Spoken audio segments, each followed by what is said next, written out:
Today, Bitcoin climbs to the $109,000 level. Ripple selects Bank of New York Mellon to be the primary custodian for the firm's dollar-pegged stablecoin reserves. And Swan CIO Ben Werkman explains why Bitcoin is quickly becoming a more attractive treasury asset for companies.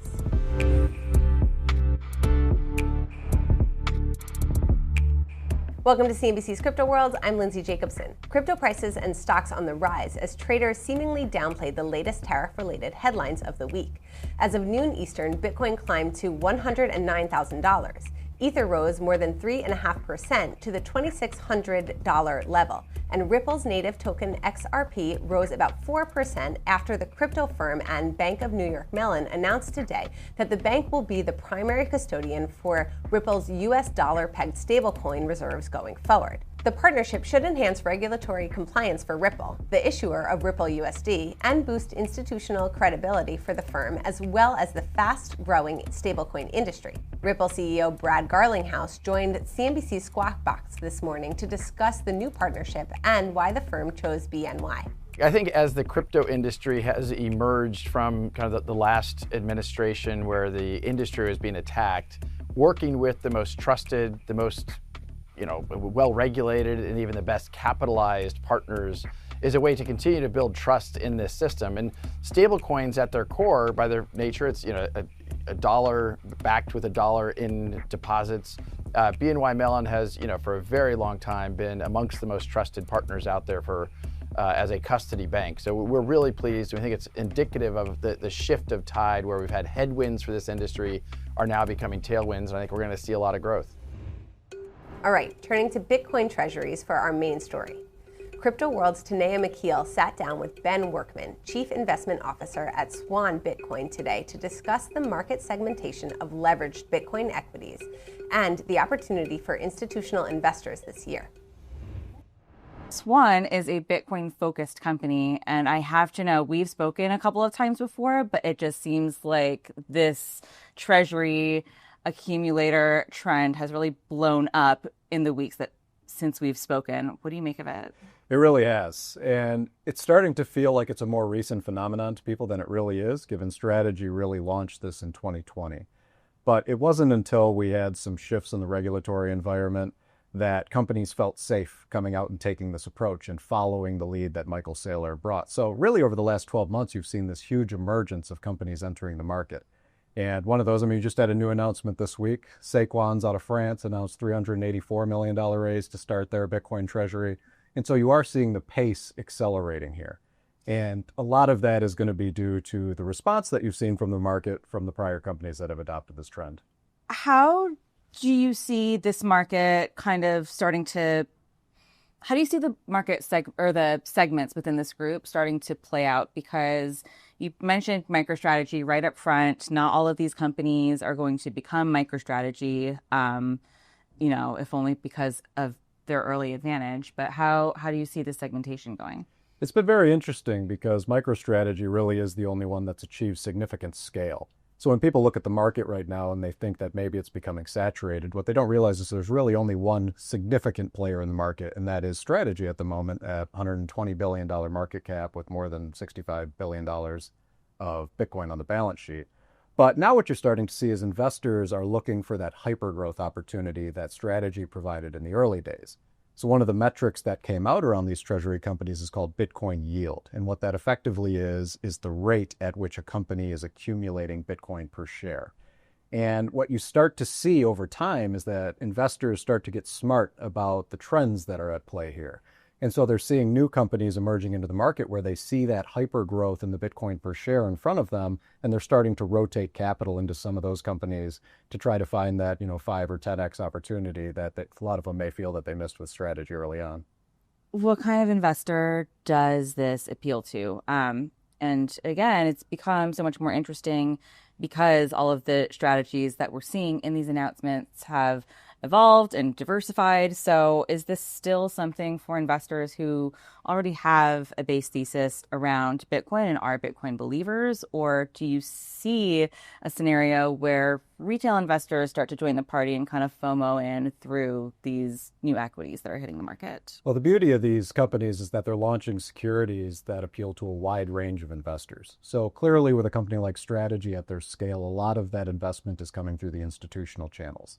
But it doesn't mean that retail is not also playing a part here. Particularly in the derivatives, you see a lot of the retail investors participating where they want that high octane version of Bitcoin returns. But when you start to see what Saylor's doing with launching some of these preferred equities, and you saw it early on with the convertible bonds that they were issuing, those are specifically tailored products to appeal to the institutional investors. And the reason is that there's a huge market out there for that. So in one of the recent presentations, they showed there's $100 trillion of institutional capital that can only allocate to equities or to credit products. And so these Bitcoin treasury companies, because they're holding this Bitcoin on their balance sheet, they can securitize around that balance sheet and tailor products that are made to attract those types of institutional investors. So there's been a rapid evolution. It really did start as a retail-focused investment early on, but now you're seeing that trend shift, and it's much more institutional players in the market. It seems like forever ago since the Bitcoin ETFs launched, which was just last year. And it seems like now ETFs, by comparison, have become a little bit restricted, if I may say. People are looking for yield. There isn't, an index. You can't use those assets in an on-chain capacity. Can you talk about the opportunity for institutions of the Bitcoin ETFs versus this new cohort of companies that we've been talking about? Yeah, I think the ETFs originally were the very safe investment choice, right? It was in a BlackRock wrapper, essentially, which makes it feel very familiar. It's a familiar product that they can participate in. And they know that they're going to be able to deploy a significant amount of capital through that channel. Early on with the Bitcoin treasury companies, there wasn't enough scale. There wasn't enough liquidity in these equities for them. But over time, that is corrected. And now you see Strategy constantly in the top 5 in terms of volume being traded around that equity. That opens up more opportunities. And because there's so many products being launched underneath one equity, or this basket of equities with the Bitcoin treasury companies as the new ones scale, you're starting to see broader opportunities where they can customize their exposure in the way that fits their mandates. So I think you're going to continue to see institutional capital pouring into these equities for the foreseeable future. And you're also seeing it as a part of launching some of these Bitcoin treasury companies. You're seeing a lot of participation in the pipe deals and in the convertible bonds that are being issued as new entrants into the market are trying to achieve scale to really kickstart the treasury strategy in a way that MicroStrategy had to do organically. Some of these other ones are getting to scale quicker, which is going to help them evolve in how they deploy the playbook and how they create those products that are going to be targeted towards those institutional investors in particular. Do you see these new companies outperforming the price of spot Bitcoin this year? I do. Yeah. I mean, when you're able to apply leverage against Bitcoin, that's really the entire design here. So what they do is they try to create heightened sensitivity on their balance sheet to Bitcoin. And what they're doing is they're harnessing the volatility of Bitcoin. Volatility is no longer a risk for Bitcoin treasury companies. It's the core engine that's driving everything that's making this possible. So when you combine volatility with the compound annual growth rate that Bitcoin has seen in the 20 to 30% range, it gives you the ability to really jumpstart your strategy and really perform. So applying that leverage gives you heightened sensitivity to the movements of Bitcoin itself. And that's why you've been able to see these companies outperform with many of the products that they're offering. But what the market's starting to digest now is that not all of the products are going to be the high-octane products that are trying to outperform Bitcoin's already impressive returns. What they're starting to do is use the ability to securitize around the balance sheet to tailor-make products in a way that appeals to all different risk appetites. Whether you really do want the volatility and you're going for that 5 to 10 times outperformance, you could go to the derivatives market. But now you've got the fixed income products also coming out, which are specific to yield-focused investors.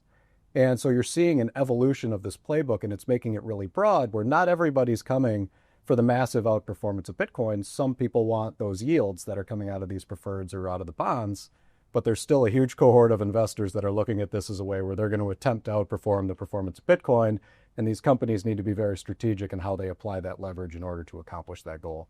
What kind of client interest are you guys seeing in these companies at Swan? We're seeing significant interest, and it's picked up a lot in probably the last 4 months. Really what you see is that out there in the market, there's an education gap that's out there and a talent gap. So as companies are starting to evaluate this, it's difficult to find the expertise for launching a Bitcoin treasury company. And because of that, they're starting to reach out to the Bitcoin native corporations that are out there, Swan Bitcoin being one of them. Our entire business forever has been around educating on Bitcoin, and we're also building the world's #1 Bitcoin wealth platform. And because of that, we have the expertise in acquiring Bitcoin and custodying Bitcoin. We've been at the forefront of these Bitcoin treasuries forever. People within our organization, myself included, have been equities analysts around these Bitcoin treasury companies. And because of that, we can help them to fast track that opportunity for themselves. There's a lot of complexity when you start thinking about how am I going to structure my risk? How am I going to manage the risks across my organization? Put the right governance framework in place to make sure that we have the rules of the road set before we embark on bringing any additional leverage into our business to make sure that we're executing effectively.